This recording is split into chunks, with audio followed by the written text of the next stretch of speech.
Good afternoon, and welcome to another OSR tabletop live stream with DM Bloodworth.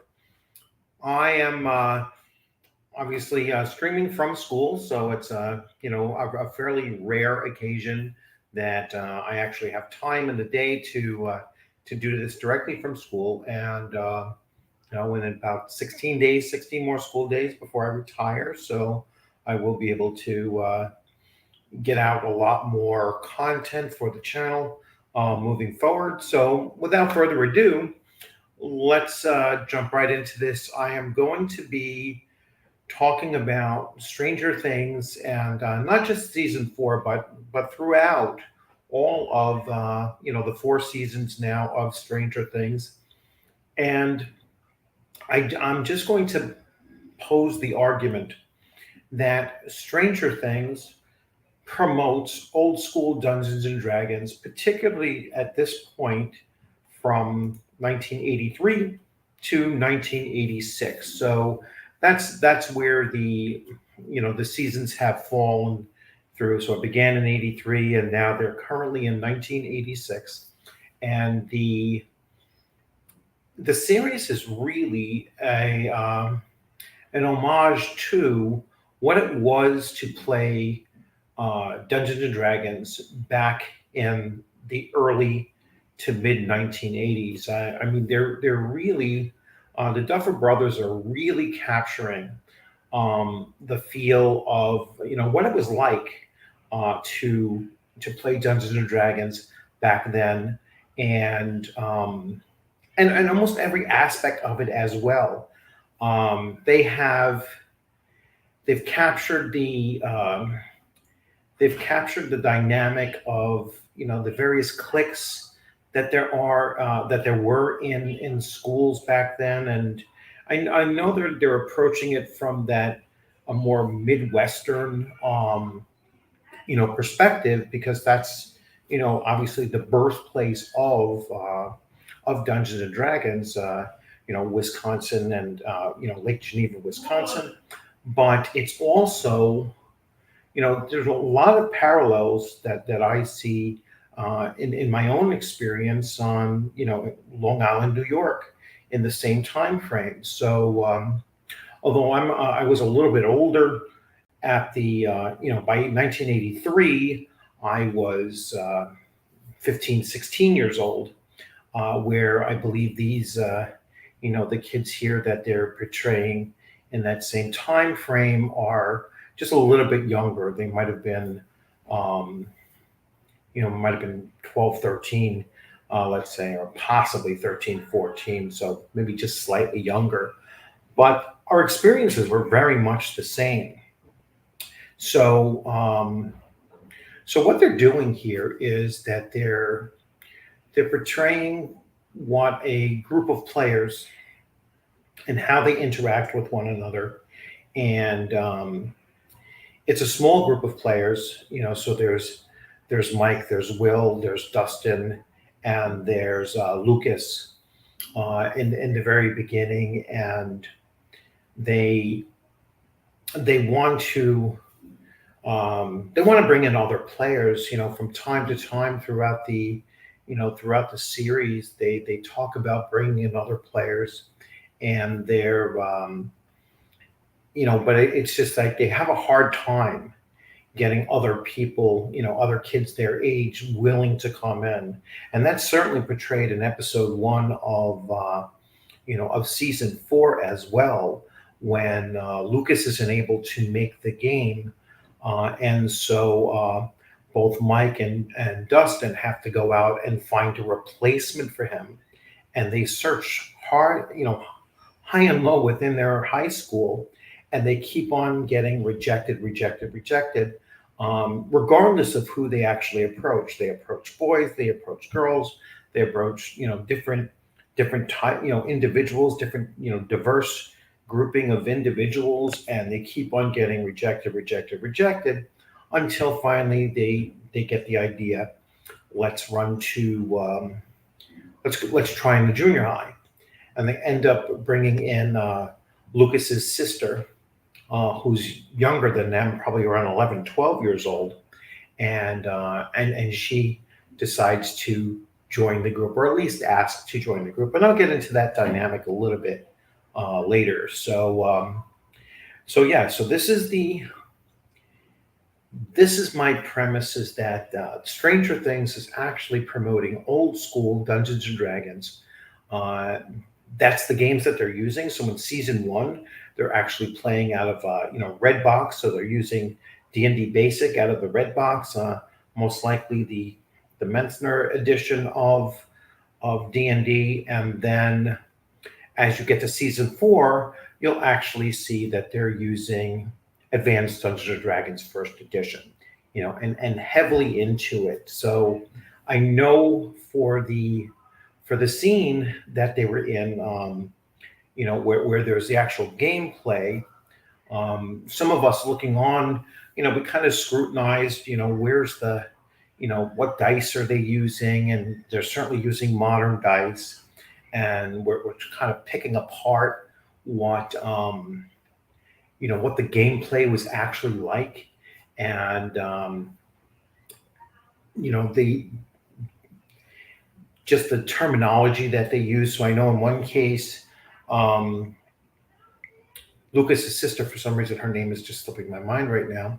Lucas's sister is playing a 14th level half elf, and she should have said thief, but she actually said rogue. That wasn't a change that they had made in the class back in 1986. That may have come in second edition. Again, it's just eluding me, at the moment. But, so there were a few little quibbles there, I would say, that they weren't quite getting, exactly a first edition AD&D, experience there. But they took some creative license, and that's fine, because overall, the gameplay, and I'm going to get into that in a little bit more detail, the gameplay was definitely old school.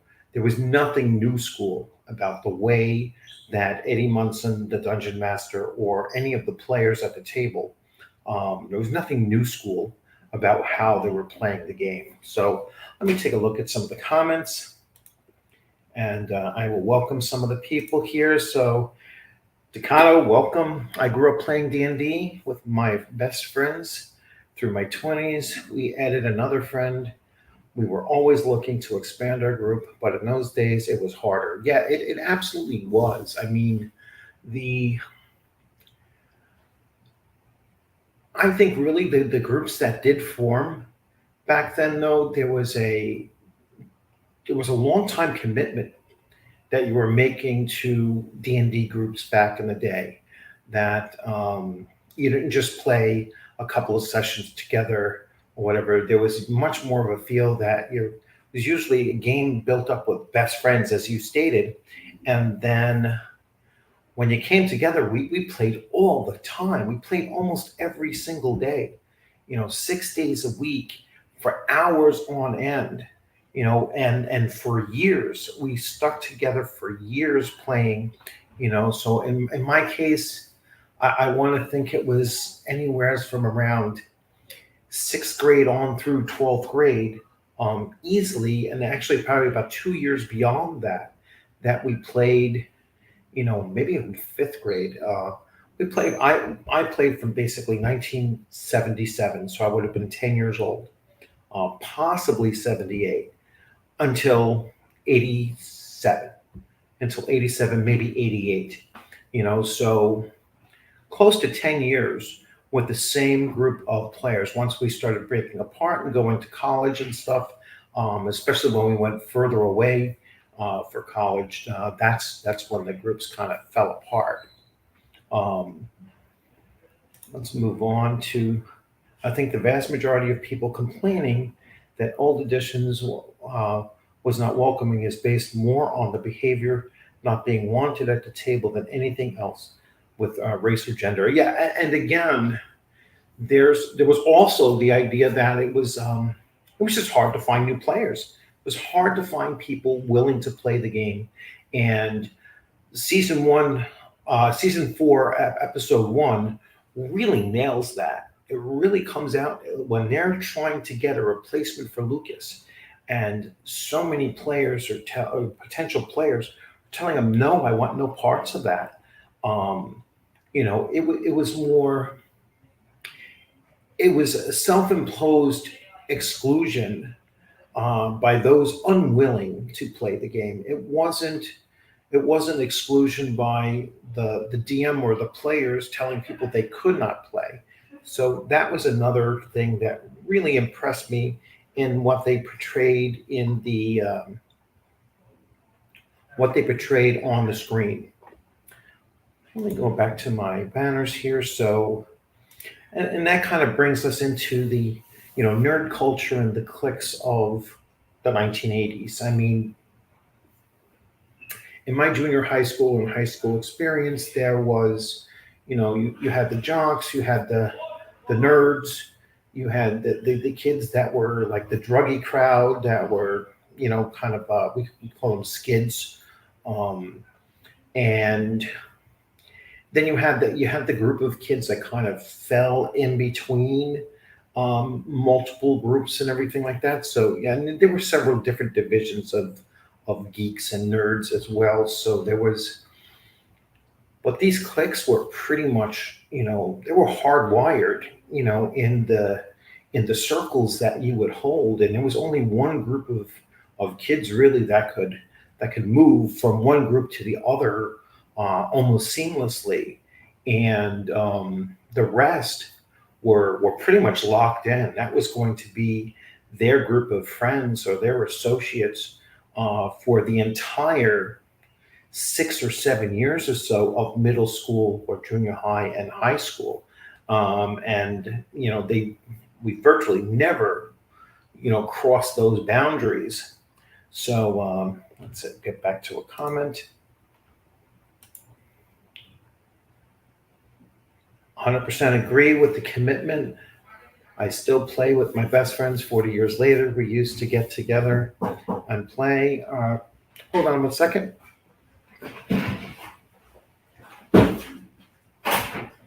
What's up? Statement? Oh, thank you. Yes, and then do I give a copy to the No, we office or? Yes. you like this? Yeah, thank you.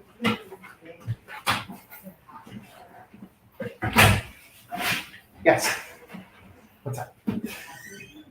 She thinks she's about to get in trouble. I didn't even read the statement yet.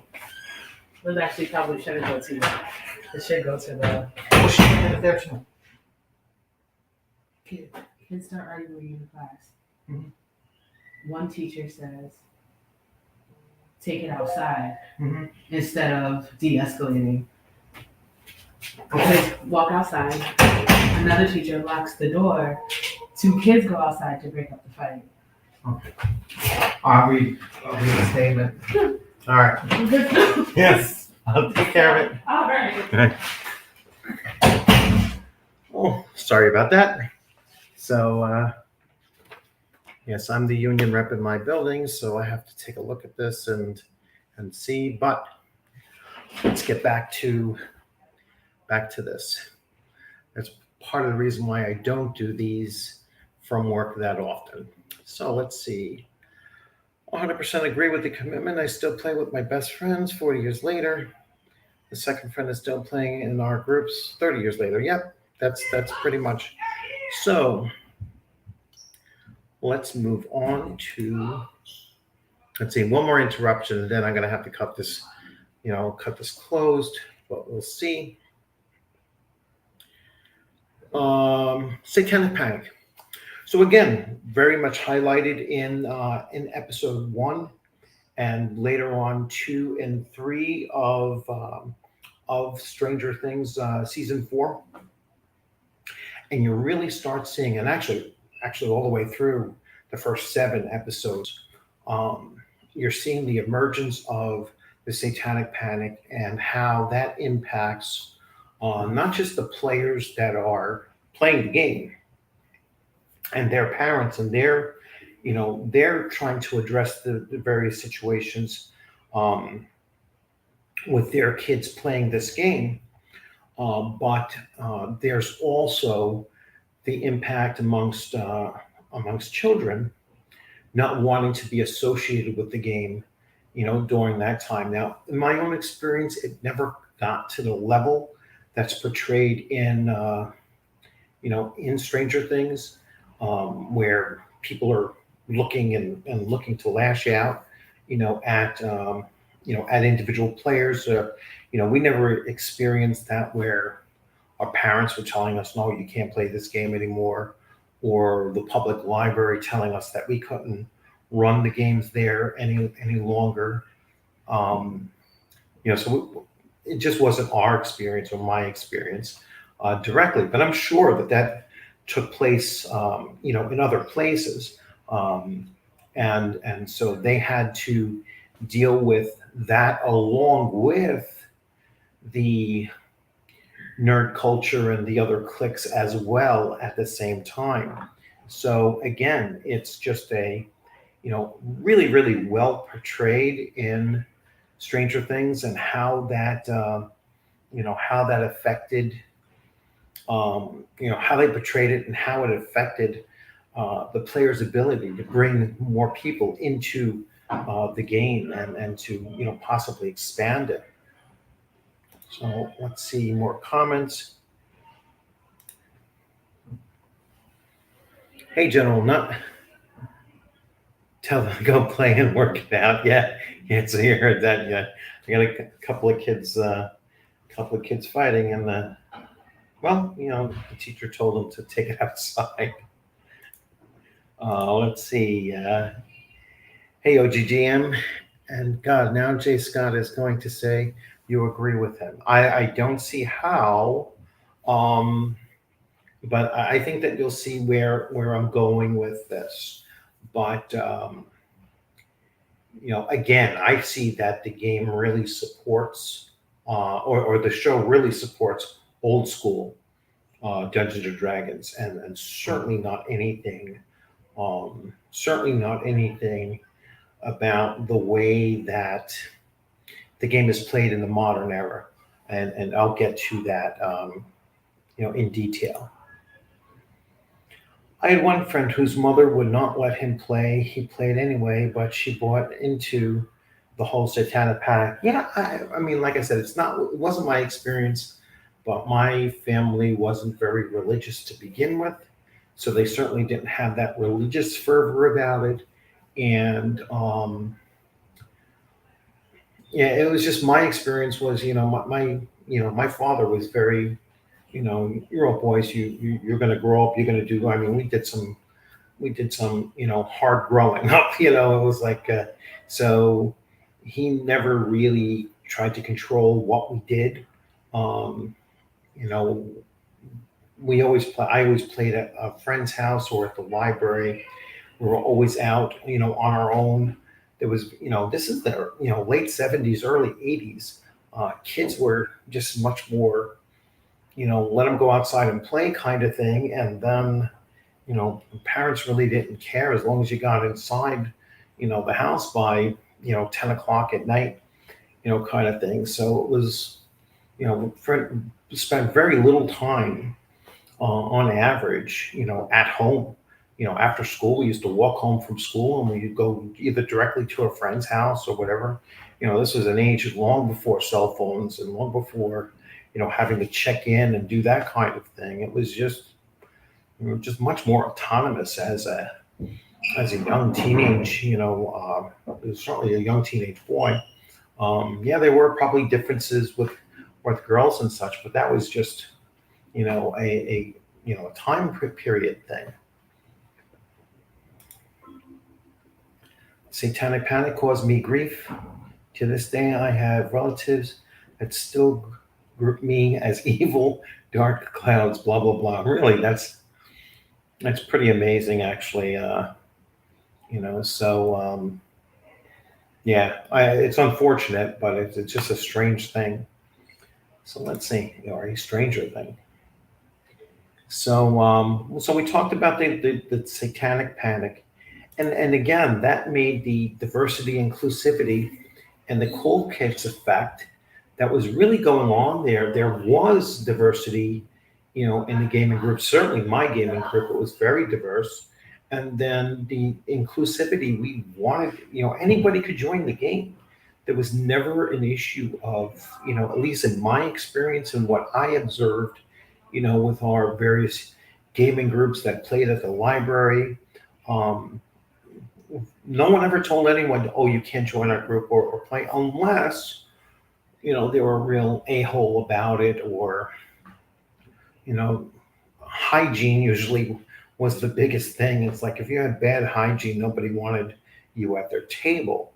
But for the most part, we welcomed anybody that came, and that's the true experience and the true representation of what D&D was back in the late 70s, early 80s. Was that it was certainly not how it is portrayed today by people associated with just 5e or Wizards of the Coast or whatever, looking back at a time when they didn't play the game. And, remember, they're like half a generation removed from the true old school players.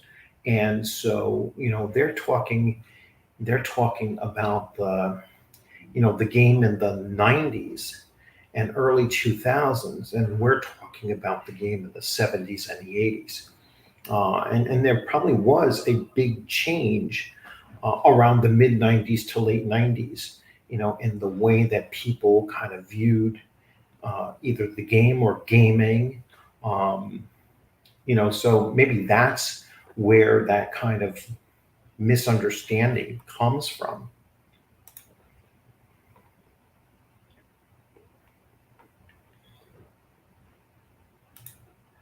Yeah, so getting to that, we would have welcomed anyone to join. Just don't be a jerk. Exactly. I mean, and that's how I kind of run my table today too. I don't care what your identity is, as long as it doesn't interfere with, everyone else playing at the table. As long as you come to the table ready to play, that's what it was. That's what it was about. There wasn't enough players to be picky. Yeah, I mean, it's just, this whole idea of that we would have gate kept girls from it. That's just like it's just so far outside of the reality. We would have welcomed girls to the table like crap. We were middle schoolers, high schoolers. Of course, we wanted girls at the table. They just weren't any that were willing to play. I mean, in all the time that we played, I think we tried to get one of my friend's sisters to play with us. She had no interest in it. There was just, it gets back to that the cliques and the nerd, the nerd label. There just weren't that many girls that wanted that label attached to them. So now I'm going to get to.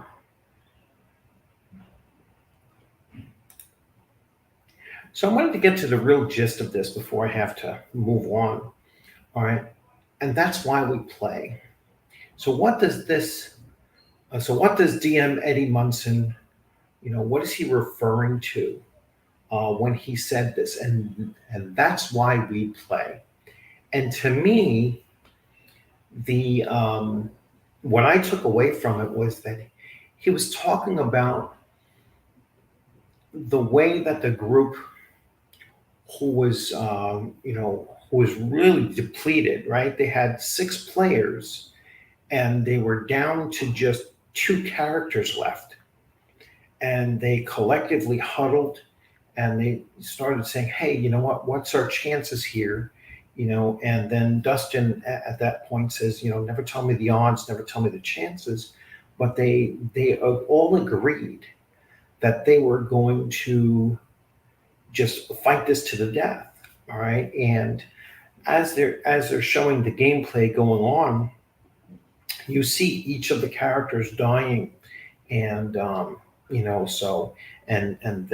they're all, they're distraught that their character dies, but then they still stay at the table and they continue watching and they continue cheering on, the action, and the DM is very, very much into it.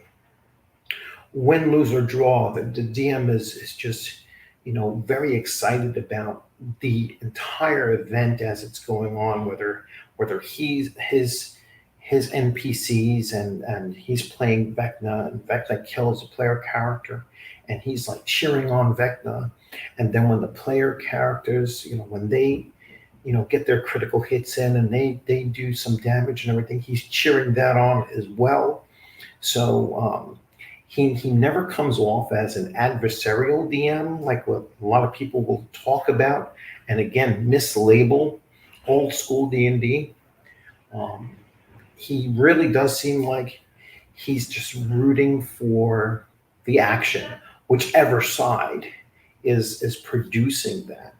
And so it is when the player characters finally, they're down to 2 and they finally make that roll, and the last roll is a natural 20.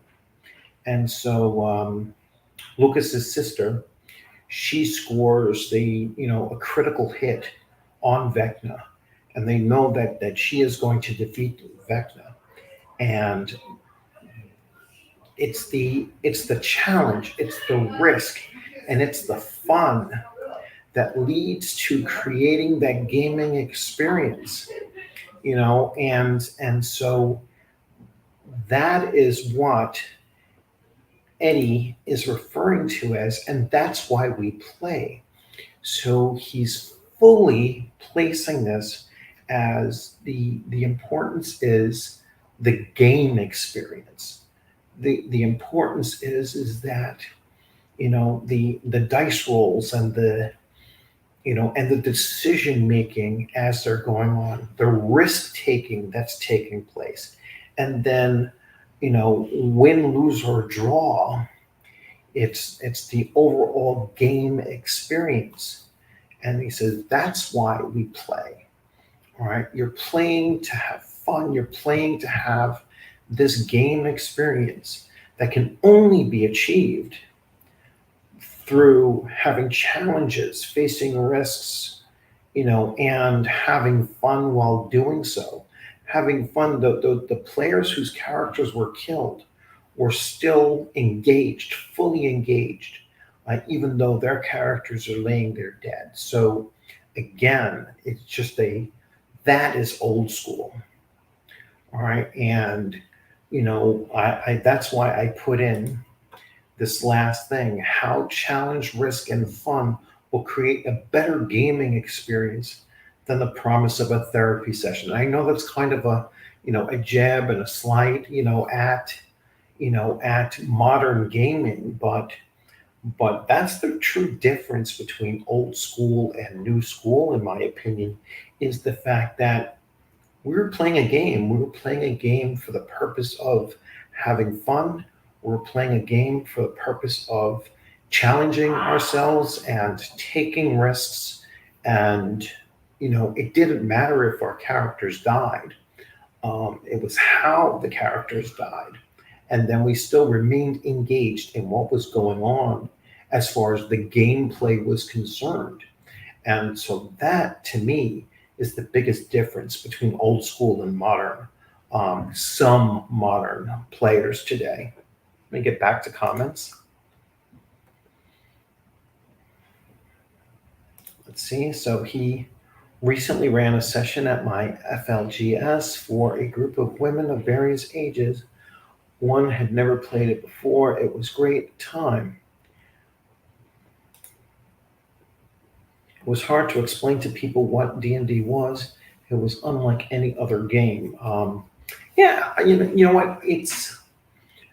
We had very similar experience with with other role-playing games at the same time. They weren't attached to the satanic panic like D&D was, but at the same time, we were having the same gaming experience. If we were playing Call of Cthulhu, or we were playing Star Frontiers, or we were playing Twilight 2000, or James Bond, or Villains and Vigilantes and such. I mean, those are just some of the games that my group had heavily played along with Dungeons and Dragons at its core. And so that was another experience that, that we kind of had universal, is we played all of those different games in a very similar way, or game style. Like I said, what was expressed or displayed in, in Stranger Things episode one, particularly, was that was the kind of enthusiasm that we brought to the table, and it was gaming. It was, that's the big takeaway I took, is that that's old school gameplay that they're showing in the series, and it's not relatable really to some of the things that I think that Wizards of the Coast portrays as being the typical gameplay at with fifth edition. It's just not. The players don't bring the same thing to the table. The same of what they're looking for seems to be different than what we looked for back in the day.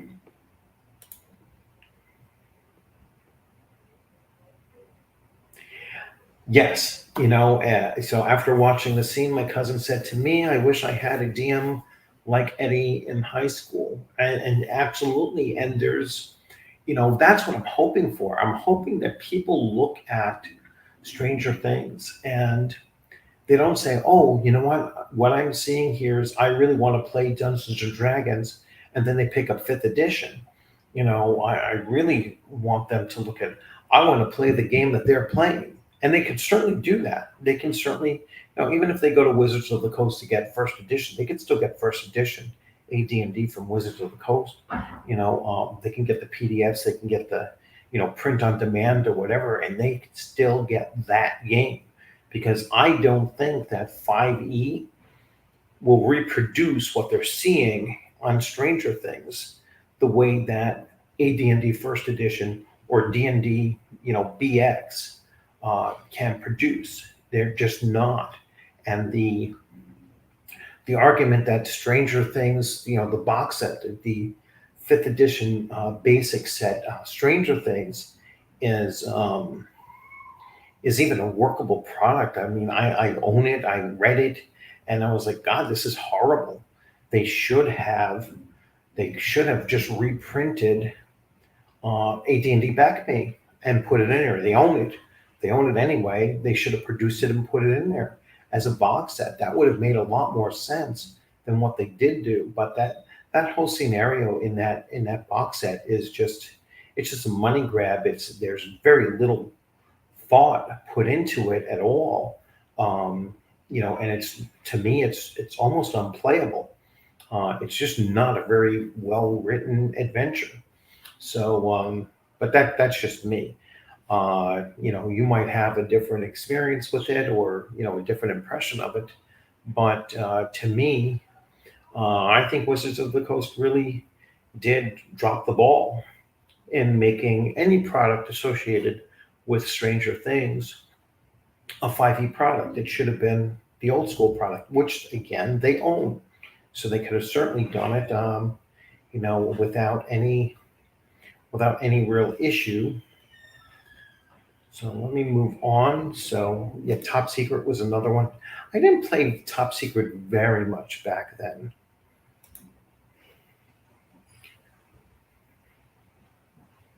There are a lot of good things now over then. The internet, finding information is much easier. We relied on Dragon Magazine. Yeah, we used Dragon Magazine a lot. And yeah, I mean, obviously, we have a much easier way of putting together groups than we did back then. So that was another advantage that we have in the modern era, is just modern communication is so much better than what we had back then. And so, well, we are coming up on about 35 minutes, and I'm going to actually cut this one a little bit short because I obviously have something going on in my school that I have to take a look at. But let me put up that final banner. So I'm going to say Stranger Things promotes old school Dungeons and Dragons 1983 through 86. So basically D&D Beckme and AD&D first edition. And I am going to wrap this up with the final conclusion that, and that's why we play. DM Eddie Munson was basically saying that the challenges, the risk, and the fun that was being experienced at that table is the reason why they play the game. All right. That's the reason why you should be playing, any role-playing game. Every role-playing game should give you a certain level of challenge, risk, and fun. And it's not meant for you to be a barista selling coffee, or on a in some kind of a trade hub, and you're just playing for the point of doing shopping and no conflict at all, which is what the the newest, I believe, due out in June, book of 5e. What is it? The Radiant Citadel is supposedly no conflict, no combat, and solely meant as a trade hub for you to go and buy stuff or possibly travel to other places. It makes no sense to me whatsoever. It is not Dungeons and Dragons, and it's certainly not what Stranger Things is portraying as what playing Dungeons and Dragons is meant to be.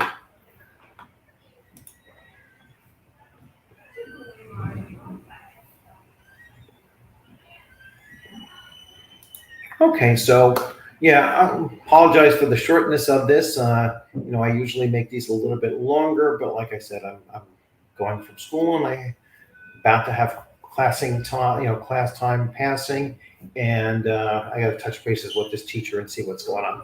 So you'll have a great one. Thanks for joining, and I'm playing tonight, and I'll have some videos coming up over the weekend. Have a good one.